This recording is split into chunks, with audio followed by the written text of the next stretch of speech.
What's up everybody, Coach Mills here coming at you with a brand new hero tier list patch with the new fat changes that have been happening to Overwatch behind the scenes. First we had the crazy hog buffs, then we had the everything nerfs. We gotta talk about all of the best and worst heroes in the game so that you know exactly who you need to main to climb this competitive season. But of course the GameLeap website is your one-stop shop to climb any rank in Overwatch. If you have been meaning to climb to Grandmaster and you don't know what to do, GameLeap.com has you covered with in-depth VOD reviews, advanced tips and tricks, everything you need in order to climb. So do yourself a favor and go check it out in the links down below. And really guys, I can't wait to see you there. Go check it out right now. Now kicking things off, we have to talk about tanks because tanks dictate metas, and we gotta talk about what is the state of tanks right now. Can I play a shield? Can I not play a shield? What is the truth right now? And honestly, many of you might not like the answer to it because you know what? We're gonna kick it off with the S tier. And in the S tier, there's only one character, and it might be the thickest character in the entire roster, your favorite Roadhog. Now, Roadhog is seeing Overwatch League play. The Washington Justice just played Roadhog, and it's seeing tons of play all the way up in GM, in Plat, in Gold, whatever rank you are. Roadhog is just seeing a massive amount of play right now. Now, that doesn't mean that Roadhog doesn't have any counters, but what it does mean is that Roadhog is dictating metas. Roadhog is basically a fat DPS right now. He is the best DPS right now, and because there's no shields, Roadhog basically has free lines of sight to get tons and tons of hooks. Now what this means for you if you are a Roadhog or if you're any other character in the entire game, whether you're support or DPS, shutting down the enemy team's hog is like an entire mini game. I mean, it is the goal, the big objective that you should be doing in every single one of your games. Whether you're an Ana, you should be trying to sleep and nade that hog. Whether you're a McCree, you need to be putting pressure into that hog and trying to potentially either make him get no value or catch him out with your stun. Whether you're another Roadhog, you need to be trying to pull him into your team, making sure that you hook second, not hook first, especially if you're in a 1v1, because if you hook second, you're going to get killed, of course. You're going to get shot, hooked, shot again, and you're just going to lose that matchup. But what I'm saying is if you can consistently either shut down their hog or prevent him from getting value, you're going to have so much impact in your game, so you're going to be able to climb. But if you let their Roadhog run rampant, flank into your backline, get a couple of hooks off, he is just going to be an unstoppable threat, and you need to be constantly paying attention to where the hog is, calling out his flanks, making a plan to shut him down no matter what role you are. That is the most important thing that you could be doing in this meta, and if you can farm hogs, I guarantee you, you're going to climb. If you farm hog, no matter what rank you are, you will climb with ease. You're going to win tons of games, so this is the most important thing that I can give you out of the entire video. Now, let's move on to the A tier. These are tanks that are very good. They can be played with hog, or of course they can go do their own thing, but they're all good in different ways. The first character is Zarya, and Zarya is really good. You can play him with a hog, you can play him with a monkey, which I'm going to talk about in a second, but Zarya is very good for a lot of reasons. One, she is a very good counter to hog. She can shut him down, she can farm her ultimate off of a hog, and of course, she can protect her team from hog hooks, and if you can protect your team from hog hooks, you're going to get a lot of charge in the process. You're a lot of times going to be able to turn the tables on that hog because the person that got hooked or would have got one-shotted lived. Zarya is just very good at that, and because there are a lot less shields right now, and the shields that are played are pretty fragile, if I'm being honest, Graviton by itself is going to be team fight winning. Like, that's all you need. Don't be afraid to invest Graviton if you're down even one person, because a really fat Graviton of 3 or 4 people plus more will honestly just end the team fight just like that. No shields to block these things. Zarya is one of those characters that can end entire team fights. But here's the important thing that you need to understand when playing Zarya. You do not have a shield or a main tank to go behind a lot of times, so you need to be attached to natural cover.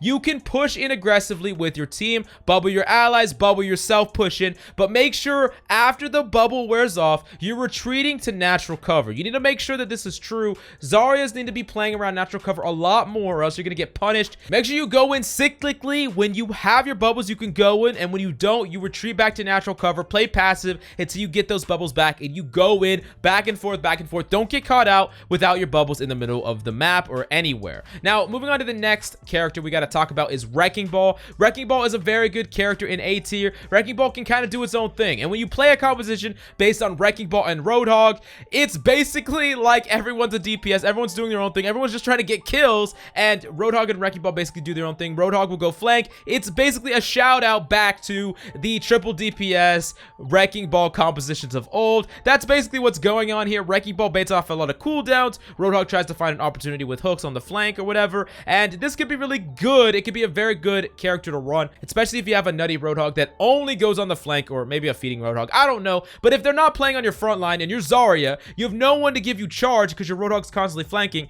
then you would have a lot better time playing Wrecking Ball instead. Make sure that you are really self-sufficient though as Wrecking Ball. It's really important that you don't need any resources. You know where the megas are, you know the rollouts to the megas, and make sure that you pay attention to how much CC the enemy has, and of course when the enemy Roadhog has whole hog, because Roadhogs will legitimately just whole hog you into a wall. Like, if they have their whole hog, they will just solo ult you, and it's not very fun, but it's going to stop the entire push. So definitely make sure that that's an ultimate that you're tracking. Now moving to the last character that we have to talk about, we have to talk about Monkey, still in the A tier. Now you might be wondering, okay, if Hog's so good, why is Monkey playable at all? Well, it's this way for a lot of reasons. First off, Monkey can create a lot of space, and with really smart jiggling inside of your bubble, you're going to be able to survive the Roadhog onslaught as long as you make sure that he doesn't directly connect with his hook. So if you can dodge that hook, you're going to have a pretty good time, and on top of that, you create a lot of space and give your teammates a lot of opportunity to make a play. Now if a Roadhog tries to push through your bubble and tries to make a play on you, if you have an Ana, she has so much opportunity to potentially shut that Roadhog down, plus other DPS we're going to talk about. On top of that, with the current meta, DPS kind of playing and doing their own thing, Monkey can really exploit that the same way that Wrecking Ball can. Whether it's a Widow on the side, an Ashe alone, or whatever the case may be, these characters, Wrecking Ball and Monkey in particular, can really punish that, because Roadhog is really trying to be proactive. He's not just going to be sitting on top of his supports the entire game, so he's not always going to be around to stop you from getting value. And if he's on the front line and you dive their backline and you kill their Ana, and then all of a sudden you kite back to your team, you're going to win that team fight before that Roadhog could do enough to win the team fight for his team. So that's just something to keep in mind. It's going to take a great deal of practice, especially with Primal Rage and understanding the dynamic of Monkey. But if you want to see an in-depth VOD review of Monkey, Wrecking Ball, or any of these tanks, definitely let me know in the comments down below. And of course, we already have tons of them on the GameLeap website, so if you want to get one right now, do yourself a favor and go check it out. Now moving on to the next tier, we got to talk about the B tier, which are characters that can get value, but it can be pretty rough for them. And this is Sigma, D.Va, and Rein, and I'm going to tell you the scenarios where you can play these characters and you can't. So specifically, we're going to talk about Sigma first. Sigma can be a pretty good character in some scenarios. The big problem with Sigma though is with all the changes that happened back in the day where Roadhog can hook you right through your kinetic grasp and the damage increase to Roadhog, Sigma does have a hard time against the Roadhog. And when Roadhog and Zarya's played, Sigma has a really hard time against Zarya too. So unfortunately for Sigma, he really gets hurt by these two characters. Now if you're very good at Sigma, and I mean really good at Sigma, you could probably make him work, of course, because he's a very high skill cap character. But for your average person, unless you're a god with Sigma, you might just get farmed on Sigma. So definitely keep that in mind. He is a very difficult character to run right now, but it's not impossible if you have the skill set to actually manage your cooldowns and of course play around natural cover. Now the next character we got to talk about is D.Va, who is surprisingly doing pretty well right now. D.Va can get a lot of value if you're really smart. You can block damage from a Roadhog hook, you can eat gravitons, of course, and because of the really spread nature of Anas and Ashes and Widows and everyone just kind of playing and doing their own thing,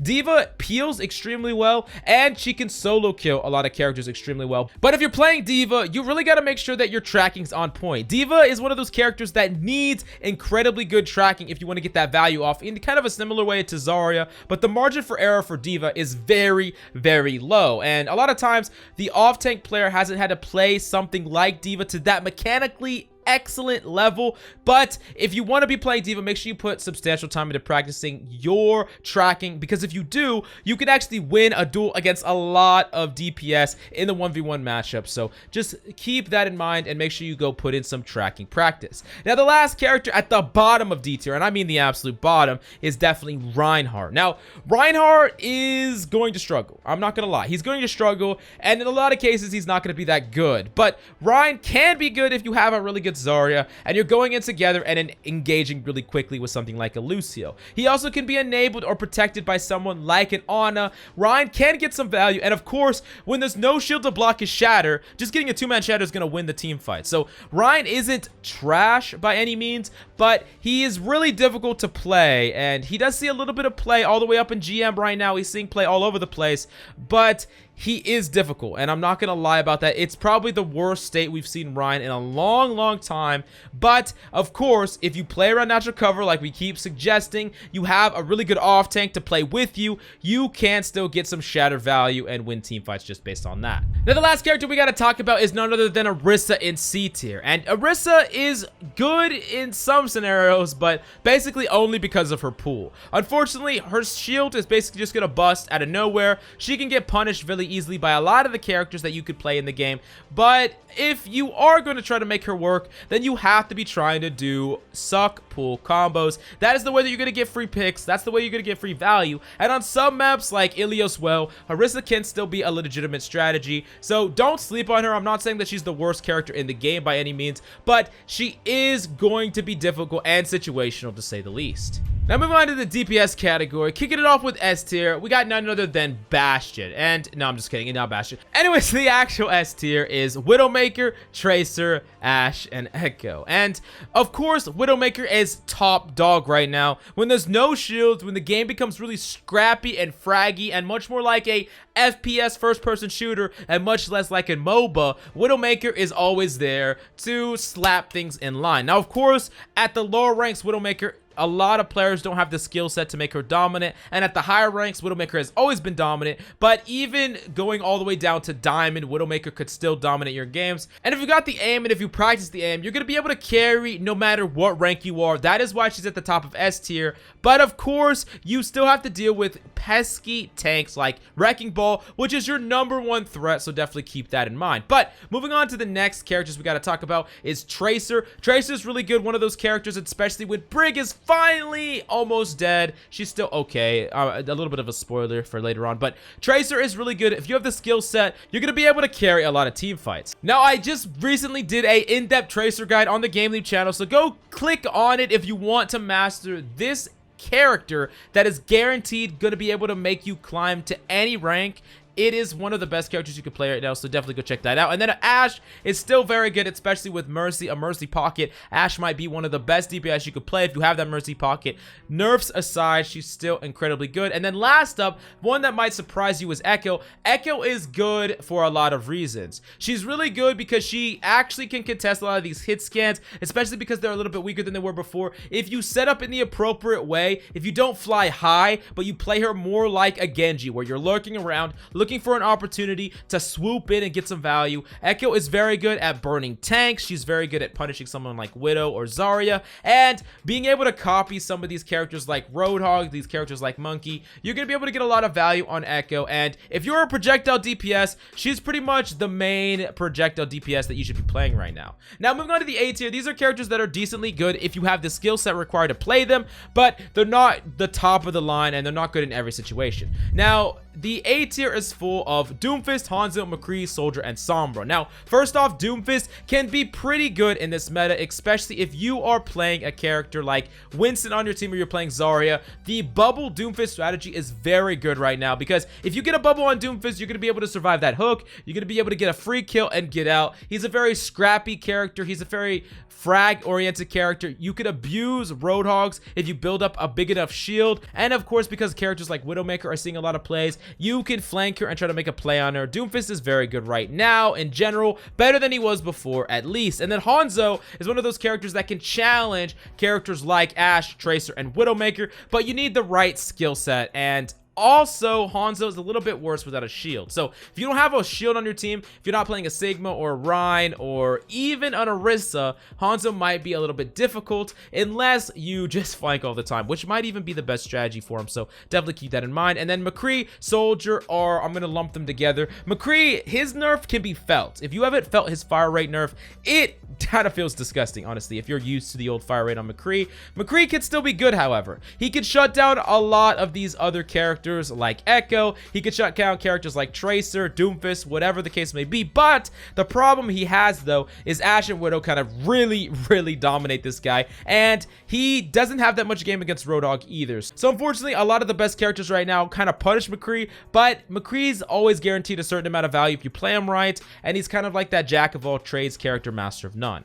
Now, moving on to the next character on our list, we have Soldier in the A tier. Soldier is actually really good if your composition is something like a Wrecking Ball Hog, that quote-unquote triple DPS that we were talking about before. Soldier can flank, get some value, your team slams in, your Roadhog gets a hook. Soldier can look for that opportunity where he beams someone down and gets a free kill, and that is kind of how you want to be playing Soldier, that guerrilla warfare, constantly flanking, constantly looking for an opportunity with your tanks. That is pretty much all you can do on Soldier, and with less shields, you're going to be able to actually get some damage in, which is nice. So Soldier is like a sleeper pick right now, and honestly, I think he's really underrated. And then the last character in A tier is actually Sombra. Now, Sombra is a character that is very difficult to play, and I wouldn't suggest Sombra to a lot of the low-ranked players, because not because of your skill set, it's just because when players are hacked, no one helps you. No one's gonna go in on your hack, no one's gonna go in on your EMP, no one's gonna do anything off of any of your abilities, so you're basically like a one-man army. And if that's the case, you might as well play something else like Doomfist, Soldier, Tracer, someone else besides Sombra. But at the higher ranks, as you creep up, as people actually coordinate off you, if you're playing in a small stack, Sombra can be very good. You can get ultimate very quickly, you can hack valuable characters like Roadhog, and that is just a way that you're gonna get a lot of value, so definitely don't sleep on Sombra. Now, quickly, I'm going to go through the B tier. Genji, Torb, Pharah, Reaper, Junkrat, Mei. Now, all these characters are good at different things, but unfortunately, they're not great at any one thing. Genji's nerf really hurt him in a lot of ways. Torb is good at shield breaking, but surprise, surprise, there's no shields. Pharah Mercy can be good, but with Widowmaker and Ashe, extremely good as well. It's kind of in the same boat where if you're very good at Pharah and you have a really good Mercy, it's viable on certain maps like Lijiang, but it still can be very difficult to play for the majority of maps. Reaper, of course, actually seems worse in this meta because the tanks fight back. They're not as easy to farm as something like Orisa or Reinhardt. Junkrat can be good on certain maps, but the problem with Junkrat is people are really playing split. A lot of teams aren't going together like they were before. You're not going to see like a 6-stack go through Anubis on the left side. They're going to be playing, some of them are left, some of them are right, Widow's up top. Like, it's not going to be as easy for you to get that spam value, but he can be good in certain situations. And then Mei is really good when you have a shield, when you're going in a very team oriented where you can wall people off. But when you have characters like what we're talking about, Mei just gets a lot less value than she typically does. Now, moving on to the C tier, we have Sim, Bastion. Pretty obvious why these characters aren't that good right now. Sim and Bastion both thrive on what? Shields. Sim needs to build charge off of shields. Bastion plays behind shields. And what is not being played right now? Shields. So that's pretty much all you need to know right there. Now, moving on to supports, we got to talk about the S tier. And the best two characters in the S tier right now is Ana, at far and away the best character in the S tier, the best support in the game right now, and Mercy. Now, Ana's pretty obvious. As Ana, you have a lot of power over the game, and in my opinion, Ana might be able to carry the most out of any role right now, even more than Roadhog, because then Ana can not only shut down a Roadhog and make his life miserable, but she can enable her other teammates as well. Now, you need to be able to consistently hit those sleep darts on Roadhog. You need to go out of your way to shut this Roadhog down, because if you can find an opportunity to kill this Roadhog, you're going to be able to have so much impact in your games. This means every time your Roadhog hooks their Roadhog, you should be trying to convert that with a nade. You should be trying to punish him with a sleep dart so your Roadhog can get that second hook off. It is very important that you do so. And then, of course, your Nano, using it to win those really close tank engagements, can just carry tons of games. So don't feel like you can't climb on Ana. I guarantee you, Ana has the capability to climb more than any other character right now. And then the next character we got to talk about in the S tier is Mercy, which is a surprising one to say the least, but Mercy's very good, and I'm going to explain why. When the game is really scrappy like this, when there's not that much frontline, when it's very DPS oriented, pick oriented, Mercy has the capability to res people that got picked, and she has the capability to up the damage of different DPS, someone like Soldier, Ashe, Widow, Res a Widow, Hanzo, whatever the case may be. Mercy kind of amplifies that, and that's why Mercy was played a lot in that triple DPS composition that used to exist, and even in that quad plus a ball composition that used to exist. Mercy was the only healer, and that's why Mercy has the mobility to fly with her DPS. She's self-sufficient in that she can heal herself if she doesn't take damage, and she can fly around the map. So she really thrives when the team is not playing together, but playing very spread apart, which is exactly what's going on right now. And moving on to the A tier, we got to talk about Zen and Lucio. Both of these are good for different reasons. Zen is actually really good when the game is like a DPS fest, because guess what? Zen's another DPS. Congrats, you have Mercy Zen, Zen's a DPS, then you have Roadhog as your other DPS, and then you have a Wrecking Ball. Guess what? You're playing quad DPS, congrats. But the main reason that Zen is played is that amplification of damage really helps you win a lot of these scrappy fights, plus he contributes to the fight with his own damage, and his Transcendence can help you survive up against Graviton, which is one of the most definitive fight-winning team ultimates right now. So definitely don't be afraid to whip Zen out. He's the best he's been in a long time, so play him while you can. Now, the next character in A tier is none other than Lucio. Lucio is actually not as good as he was in the past, simply because he doesn't have a Reinhardt to speed in. He doesn't have a lot of tanks to enable in the same way. Now, he can enable someone like Roadhog to get valuable hooks, and I do think that a DPS Lucio is better right now than ever. If you can contest a lot of these characters like Widowmaker, if you can go challenge, and you're really good at DPS Lucio, you can just frag out and get a lot of value, and you can carry a lot of games. So that is what I would highly suggest, but of course, sometimes you got to be that peeler, especially when you have an Ana and not a Mercy. Mercy can fly around, Ana can't. Ana will be the target of a lot of different plays, and if the enemy have divers, you need to be trying to peel for her, keep her alive so that she can shut down the enemy hog. Now moving on to B tier, we got to talk about Mora. Now Mora's cool because she of course can survive. The problem with Mora is a lot of your teammates aren't grouped together. Now she can do damage actually, which is probably what you want to be doing a lot, and I know a lot of people are gonna be like, don't tell people to DPS Mora, but that is really kind of what you want to be doing. You want to be DPSing a lot. Of course, you're going to heal here and there, but you're not primarily just pumping heals out because your team is not brawling. Your team is not brawling at all. You're not fighting on the front line like crazy. Your team is spread out looking for opportunity, not going in as a 6-man, you know, running it down mid. Now, if you are playing a Ryan, by all means do that, but in general, when you have a Roadhog and a Zarya, you're going to be enabling your Zarya here and there, finding valuable picks with your orbs or whatever, and then beaming down people.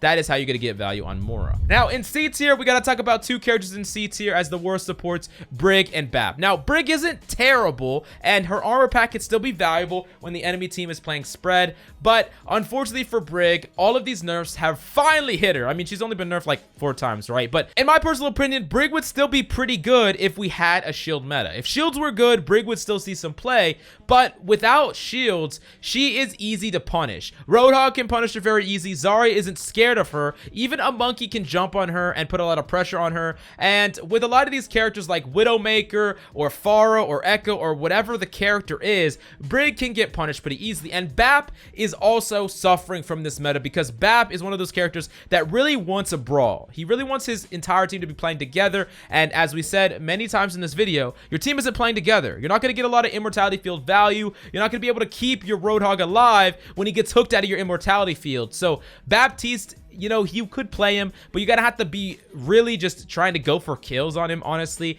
And if you're doing that, just play Ana instead or someone like Zen. Baptiste is honestly probably the weakest character right now, and his pick rate in GM reflects that pretty accurately. Now, definitely let me know what you think about this tier list, and comment down below which of these characters you want to see an in-depth breakdown of next, and I'll get right on it. But speaking of in-depth breakdowns, GameLeap.com has tons of them. I mean, we're stocked to the brim with in-depth advanced VOD reviews, tips and tricks, and everything you need in order to climb. So do yourself a favor and go check it out in the links down below, and I can't wait to see you there. But that's all we got for you today. I'm Coach Mills, and of course, until next time,